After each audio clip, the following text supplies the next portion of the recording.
Olá, boa noite. Boa noite. Presidente interino Michel Temer se reúne em São Paulo com ministros e aliados para debater gastos do governo.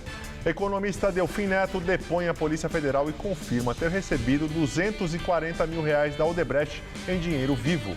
Na reta final para a votação do impeachment, o presidente do Senado, Renan Calheiros, vai ao Palácio da Alvorada ver Dilma.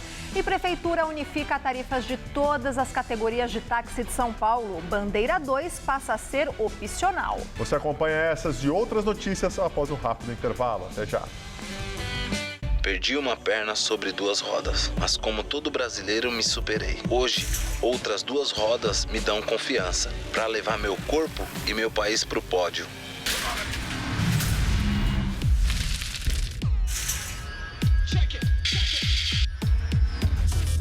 Juntos, somos uma legião de campeões. Juntos, somos todos Brasil. Acesse brasil2016.gov.br e conheça as ações para os Jogos Rio 2016.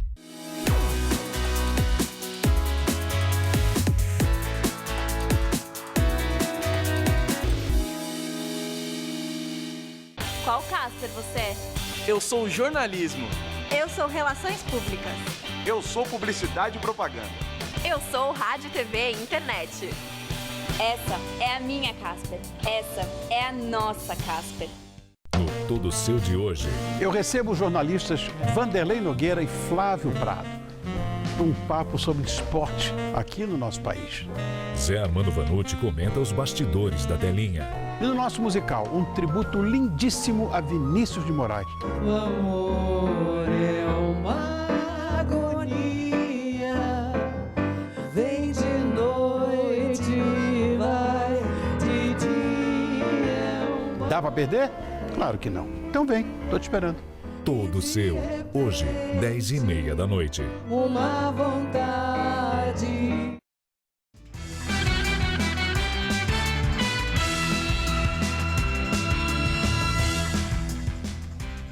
Prefeitura unifica tarifas de todas as categorias de táxi que circulam em São Paulo e Bandeira 2 passa a ser opcional. As mudanças vão valer a partir do dia 24 de agosto. Segundo a portaria, publicada hoje no Diário Oficial do Município, os táxis comum, especial, preto e luxo vão cobrar R$ 4,50 pela bandeirada, R$ 2,75 por quilômetro e R$ 33 pela hora parada. A maior redução será justamente na categoria luxo, que atualmente cobra R$ 6,75 a bandeirada. Outra mudança é na chamada Bandeira 2, aquela cobrança de 30% a mais na tarifa do quilômetro que ocorre aos domingos, feriados e das 8 horas da noite às 6 da manhã nos dias úteis. Só vão cobrar os taxistas que quiserem. Já a tarifa intermunicipal, que aumenta em 50% o preço quando a viagem passa por outra cidade, vai deixar de ser cobrada. O objetivo é atrair mais passageiros para os táxis que têm perdido para os serviços de transporte individual por aplicativos como Uber. Um problema que parece não ter fim. Já mostramos algumas vezes o quanto os pancadões na frente de faculdades causam transtornos e incomodam os vizinhos. E dessa vez fomos até uma festa na Rua Taguá, na Liberdade, endereço de um dos campus da FMU. E registramos que esses encontros muitas vezes acabam em confusão, afetando também comerciantes e os próprios alunos. 8h30 da noite e o movimento é grande. Os alunos ocupam as calçadas, bebem, alguns fumam maconha. 2 policiais passam do lado, mas não fazem abordagens. Encontros assim são comuns na Rua Taguá, em frente ao campus da FMU do bairro da Liberdade. Mas nesta noite, a rua está muito mais vazia que em outras ocasiões, como a de segunda-feira passada, dia 15 de agosto. Era dia de trote. Estudantes recepcionavam os calouros quando a polícia foi acionada. Bombas de efeito moral foram disparadas. Assustados, muitos tentaram se proteger neste bar, de onde dava para ouvir os barulhos das explosões. No meio do tumulto, este comerciante acabou abrigando muitos alunos. Muitos se machucaram com bala de borracha, teve gente que se machucou que foi pisoteado. Esta estudante também viu tudo de perto. Diferente de daquelas ações normais para dispersar a multidão, eles miravam diretamente nos alunos. Apesar de ter sido o primeiro dia de aula do semestre, os alunos contam que as festas na porta da faculdade sempre acontecem, principalmente às quintas e sextas-feiras. No dia do trote, após a abordagem da PM, várias pessoas fugiram da aglomeração, descendo por ruas como essa, onde a confusão continuou. Alguns comerciantes que não quiseram se identificar ficaram com medo e fecharam as portas. Os funcionários deste restaurante, que também preferem o anonimato, continuaram atendendo. Eles viram bombas serem lançadas e até gás de pimenta teria entrado no salão. Festas como essas, também chamadas de pancadões, acontecem ainda em outras faculdades. Na PUC, por exemplo, os encontros reúnem até 2.000 pessoas e contam com um som alto e até tráfico de drogas. Esse tipo de festa também acontece com frequência na porta da Uninove, na Barra Funda, do Mackenzie, na Consolação, e da Universidade São Judas, na Moca. No caso da FMU, vários moradores não aprovam os encontros. Eu, particularmente, eu não gosto, né? Envolve muita bebida, droga. Eu acho complicado, porque você vem tarde do trabalho, quer ir para casa, passar de carro e não pode. Você fica impedido de ir e vir por causa de terceiros, entendeu?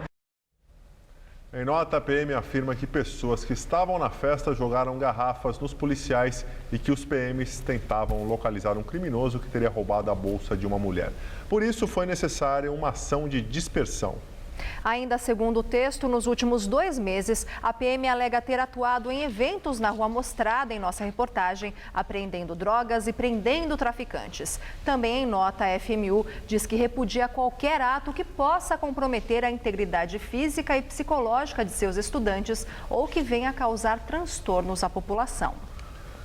Nesta semana, o Supremo Tribunal Federal decidiu que órgãos públicos não podem excluir dos concursos candidatos que tenham tatuagens. A decisão foi tomada após o recurso de um candidato a bombeiro aqui de São Paulo, que foi eliminado por ter uma tatuagem na perna. Dói para fazer e dói ainda mais para tirar. A desistência de ter uma tatuagem no corpo pode ter inúmeras causas, mas nesta clínica, a maioria dos pacientes vem por motivos profissionais. Para concurso público, né, é a parte profissional mesmo de cada um, né? Pelo menos para o concurso público, agora ter tatuagem não é mais problema, desde que o desenho siga ao mínimo de bom senso. Aquilo que não choque ou não ofenda terceiro. Ou seja, você não pode ter uma tatuagem com um símbolo de um partido político. A tatuagem do nazismo. A tatuagem de uma situação, de uma imagem sexual avultante, que possa ofender aquela pessoa que está na sua frente ou a própria comunidade. Grande, discreto, chamativo, é sempre uma decisão pessoal. Por isso que na hora de escolher uma tatuagem, a gente pensa em tudo, às vezes até mesmo na opinião dos outros. Acontece que hoje muitas pessoas enxergam isso de uma maneira bem diferente. Paulão Tatu, como gosta de ser chamado, já faz tatuagens há 35 anos. E sabem quem são os principais clientes dele? Justamente os profissionais que não deveriam, pela tradição, ter desenho na pele. Juízes, promotores, delegados de polícia, pessoas na política, muitos médicos também, né? Eles não têm a necessidade de se expor e mostrar suas tatuagens, mas se tatuam também, porque nós não vemos os médicos, os doutores, os políticos através de suas roupas. A dica para quem ainda não escolheu a profissão e quer fazer uma tatuagem é simples. Eu vou ter uma atividade que vai exigir a minha imagem, a apresentação, então eu tenho que imaginar que no futuro eu posso utilizar a minha imagem como instrumento de negócio, por exemplo, empresário. Então ele tem que verificar dentro do razoável o que ele vai inserir na sua pele. Em depoimento à Polícia Federal de São Paulo, o ex-ministro e ex-deputado federal Delfim Neto afirma que recebeu R$240 mil em dinheiro da empreiteira Odebrecht em outubro de 2014, depois de prestar uma consultoria. simplesmente... Delfim Neto disse que presta consultoria para a Odebrecht há mais de 20 anos e que não tinha ideia que tal valor veio do denominado setor de operações estruturadas da Odebrecht, área da empresa destinada ao pagamento de propinas. Ele afirmou que pediu o pagamento em espécie por motivos pessoais e por pura conveniência. Os R$240 mil repassados a Delfim Neto constam em uma das planilhas do setor de operações estruturadas da Odebrecht. No documento, aparece que a entrega foi feita no dia 22 de outubro de 2014, no escritório de advocacia em São Paulo, onde trabalha Luiz Apolônio Neto, sobrinho do ex-ministro. Delfim Neto confirmou a informação. Apolônio Neto chegou a ser conduzido à força para depor durante a 26ª fase da Lava Jato. Segundo Delfim Neto, seu sobrinho apenas recebeu dinheiro. No depoimento, ele afirma que o valor foi declarado no imposto de renda após uma retificação. Pela primeira vez, o publicitário Marcos Valério, condenado no Mensalão petista, vai prestar depoimento ao juiz Sérgio Moro na Operação Lava Jato. Os presos. O juiz Wagner de Oliveira Cavalieri, de Contagem, Minas Gerais, autorizou Marcos Valério a depor em audiência na Justiça Federal, em Curitiba, dia 12 de setembro. Marcos Valério é réu em um processo da Lava Jato. A investigação apura o destino de um empréstimo fraudulento de R$12 milhões realizado no Banco Chain pelo empresário José Carlos Bunlai, amigo do ex-presidente Lula. O empréstimo nunca foi pago e a empreiteira do Grupo Chain, como compensação, conseguiu um contrato de R$1 bilhão e 600 milhões para operar um navio sonda da Petrobras. Na negociação para a delação premiada, Marcos Valério disse que metade do dinheiro foi repassado ao empresário Ronan Maria Pinto, dono do jornal Diário do Grande ABC. Ele teria recebido R$6 milhões para se manter calado sobre um esquema de corrupção na Prefeitura de Santo André, na gestão do prefeito petista Celso Daniel, sequestrado e assassinado em 2002. Ronan e Bunlai também são réus na Lava Jato. Marcos Valério foi condenado a 37 anos no Mensalão petista, a maior pena do caso. Desde 2013, ele está preso em regime fechado. O presidente do Senado, Renan Calheiros, se reúne com a presidente afastada Dilma Rousseff. O encontro aconteceu no Palácio da Alvorada. Segundo Renan, Dilma está bem e animada. A petista começa a ser julgada no Senado a partir de quinta-feira da semana que vem e ela falará aos senadores no dia 29. A expectativa é que a votação termine no dia 31. Mas a conversa foi, sobretudo, uma conversa institucional, sem nada do ponto de vista específico que possa ser ressaltado. Em nenhum momento, e não seria o caso, ela não adiantou o que iria fazer ou iria deixar de fazer no dia do julgamento. Renan falou ainda da relação do governo Temer com o PSDB. Ao comentar o assunto, criticou o governo Dilma. Eu acho que esse espaço é fundamental, a participação mais direta do PSDB no governo, na definição de diretrizes, na especificação de políticas públicas, e acho que o PMDB tem muita experiência para não repetir na relação com o PSDB a relação periférica que o partido teve com o PT no governo anterior. Em entrevista à BBC, o ex-presidente Lula disse que tem esperança de uma vitória de Dilma no julgamento do impeachment. Segundo ele, a petista vai ao Senado se expor corajosamente para Judas acusá-la. Lula afirmou ainda que Michel Temer é constitucionalista e sabe que Dilma é vítima de um golpe parlamentar. Sobre as acusações contra ele e ao PT, se diz alvo de mentiras e afirma que seu partido não deve pedir desculpas pelas acusações de corrupção. E afirma que quem tem que pedir desculpas é quem está inventando acusações. E agora, o comentário de Josias de Souza, direto de Brasília. Ao entrevistar Lula, uma repórter da BBC disse que os casos de corrupção afetaram a credibilidade do PT. E ela perguntou a Lula se não seria o caso de um pedido de desculpas. Lula disse categoricamente que não. Quem tem que pedir desculpas é quem está inventando acusações, respondeu Lula.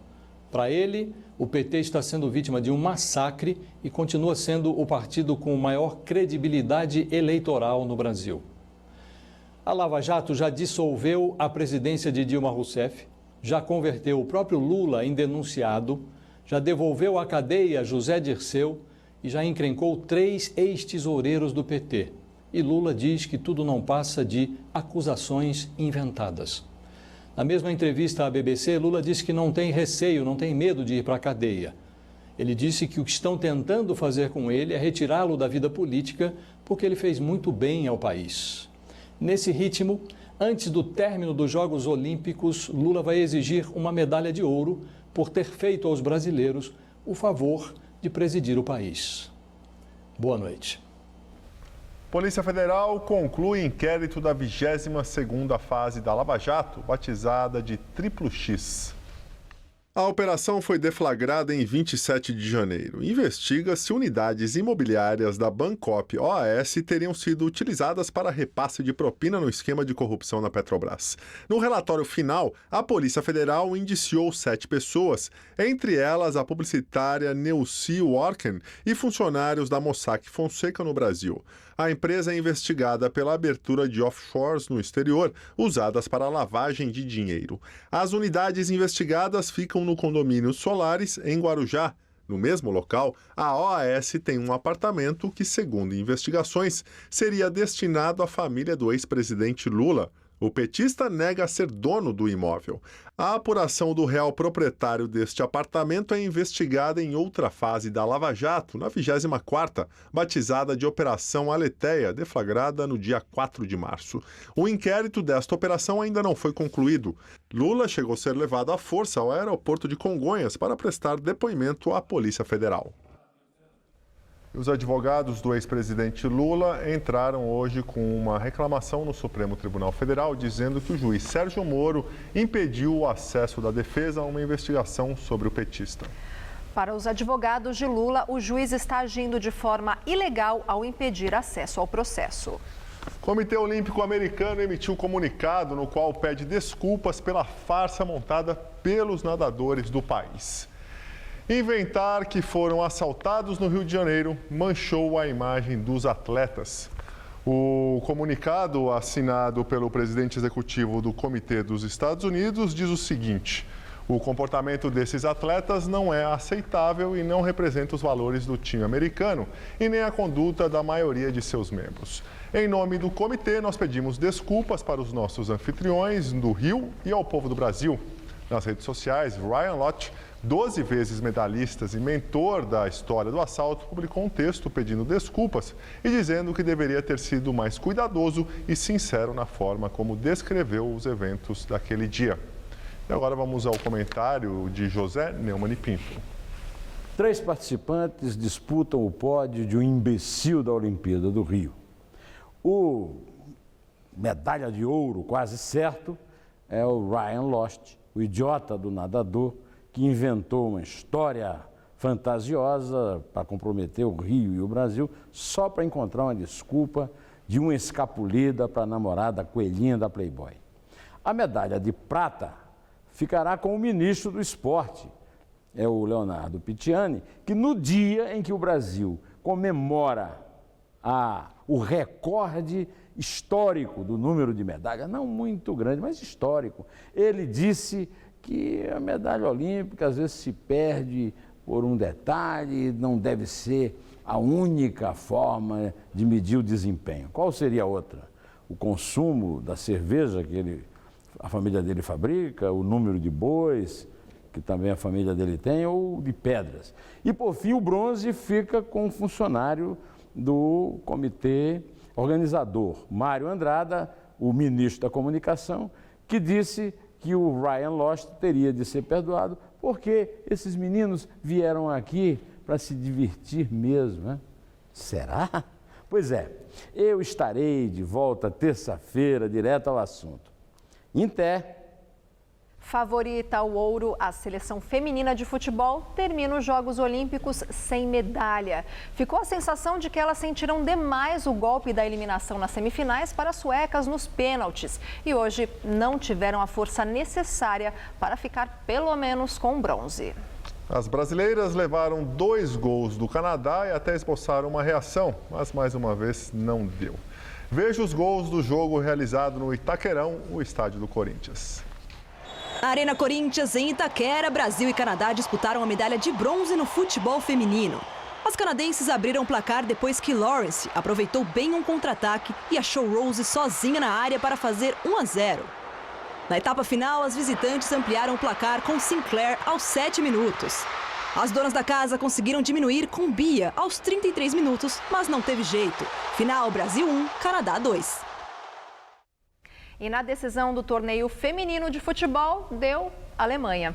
Depois dos homens comemorarem a conquista da Copa do Mundo há 2 anos, hoje foi a vez das mulheres celebrarem uma vitória no Maracanã. Pois é, a medalha de ouro veio após as alemãs derrotarem as suecas por 2-1. Esta é a primeira vez que a Alemanha vence o torneio feminino de futebol nas Olimpíadas. E amanhã é a vez da seleção masculina entrar em campo para lutar pelo ouro inédito. Se as meninas começaram bem e terminaram mal, os homens que começaram mal podem terminar a Olimpíada com um tão sonhado e esperado ouro. O jogo contra a Alemanha é neste sábado no Maracanã, 5h30 da tarde. E após conquistar prata e bronze, Isaquias Queiroz avança para outra final e segue na luta por mais uma medalha. É amanhã que o canoísta Isaquias pode chegar a uma marca incrível. Ser o primeiro brasileiro a conquistar 3 medalhas em uma mesma edição dos Jogos Olímpicos. Hoje, na classificatória da classe C2 1000 metros, ele e Erlon Silva avançaram para a decisão em grande estilo. Isaquias Queiroz está em mais uma final na canoagem. Junto com Erlon de Souza na categoria C2, a dupla brasileira venceu a eliminatória da prova de 1000 metros e, graças ao excelente tempo conquistado, garantiu uma vaga direto na final que acontece amanhã. Em caso de pódio, que é bem provável, Isaquias irá se tornar o primeiro brasileiro na história a conquistar 3 medalhas numa mesma edição de Jogos Olímpicos. Nos 50 quilômetros da marcha atlética, o brasileiro Caio Bonfim não conseguiu repetir o bom desempenho da prova dos 20 quilômetros quando chegou na 4ª colocação, mas mesmo assim teve um bom resultado. A prova foi vencida pelo eslovaco Matej Todt, que fechou o percurso em 3 horas, 40 minutos e 58 segundos. Bonfim chegou pouco mais de 6 minutos atrás do campeão e alcançou a 9ª colocação entre 80 participantes. No nado sincronizado, a equipe brasileira formada por Luísa Borges, Duda Micucci, Bia e Branca Pérez, Lara Teixeira, Lorena Molinos, Maria Bruno e Pamela Nogueira encantou a torcida presente no Centro Aquático Maria Lenk. A apresentação, que teve como tema o carnaval e a trilha sonora na voz de Ivete Sangalo, valeu a 6ª posição na classificação geral. Nada mal para a estreia do Brasil na modalidade em Jogos Olímpicos. Voltando a falar de política, o presidente interino Michel Temer se reúne em São Paulo com ministros e aliados. O foco da discussão foi a PEC do teto de gastos que o governo esperava que fosse aprovada até outubro. Agora, de acordo com o presidente da Câmara dos Deputados, Rodrigo Maia, do DEM, a votação acontecerá apenas em novembro. Participaram da reunião com o presidente interino Michel Temer, ministros da área política, da área econômica, o presidente do Senado, Renan Calheiros, da Câmara, Rodrigo Maia, e também os líderes do governo no Congresso. Ao fim do encontro, o ministro da Fazenda, Henrique Meirelles, disse que ficou definido que o governo vai antecipar na proposta de orçamento para o ano que vem, que será enviada ao Congresso, o que vai prevalecer durante os próximos 20 anos, se for aprovada no Congresso a PEC do chamado teto de gastos. Então, já para o ano que vem, os gastos públicos só poderão crescer no limite da inflação deste ano, cuja previsão é de 7,2%. A exceção será para os gastos com saúde e educação, exceção por enquanto, já que essas rubricas estão atreladas ao crescimento da receita. Vamos ouvi-lo. É uma antecipação do que vai prevalecer caso seja aprovada a limitação da evolução dos gastos totais do governo para os próximos anos. Do começo de 2008 até o final de 2015, as despesas públicas totais cresceram mais de 50% acima da inflação. Então, isso é um quadro que é insustentável ao longo do tempo. Isto é, o Brasil certamente teria problemas muito graves no futuro. Inicialmente, subida na taxa de juros em função do aumento do risco. Por que o aumento do risco? É porque essa trajetória é claramente insustentável. E agora vamos ao comentário de economia com Vinícius Torres Freire. Quando a gente ouve dizer que a arrecadação de impostos do governo caiu outra vez ou que o déficit do governo cresce, a gente não costuma pensar logo no efeito disso na vida do dia a dia da maioria da população. Além dos juros altos, os efeitos mais imediatos da pindaíba do governo vão aparecendo, no entanto, nos serviços públicos. O gasto com saúde fica restrito ao mínimo obrigatório. O investimento em infraestrutura, em obras como estradas, quase desaparece. Por isso, convém prestar muita atenção a indicadores preocupantes, como mais um resultado ruim da receita de impostos do governo federal. Neste ano, já descontada a inflação, a receita caiu mais de 6%. Está no menor nível desde 2010. Repita-se, 2010, faz 6 anos. Por enquanto, no governo federal, o resultado mais desastroso da perda de receita ocorre na queda dos investimentos, em novas obras, novos hospitais e infraestrutura em geral. Quando a situação vai melhorar? Vai demorar uns bons anos. Em geral, a receita de impostos aumenta quando o consumo e o emprego voltam a crescer. Mas isso só deve acontecer lá pelo final do ano que vem, mesmo com a economia em geral melhorando em outros setores. Quer dizer, mesmo que o PIB volte a crescer, como deve ocorrer no ano que vem, devagarinho. Ainda deve haver desemprego tão ruim quanto neste 2016. Do mesmo modo, o governo não vai recuperar a receita que perdeu na recessão antes de uns 2, 3 anos. Serão anos de cinto apertado. Boa noite. Apesar da sexta-feira ter amanhecido com névoa e temperaturas amenas, o sol predominou essa tarde e até esquentou. Pois é, mas parece que o tempo muda novamente. Vamos ver em detalhes a previsão para o fim de semana com Mariana Armentano.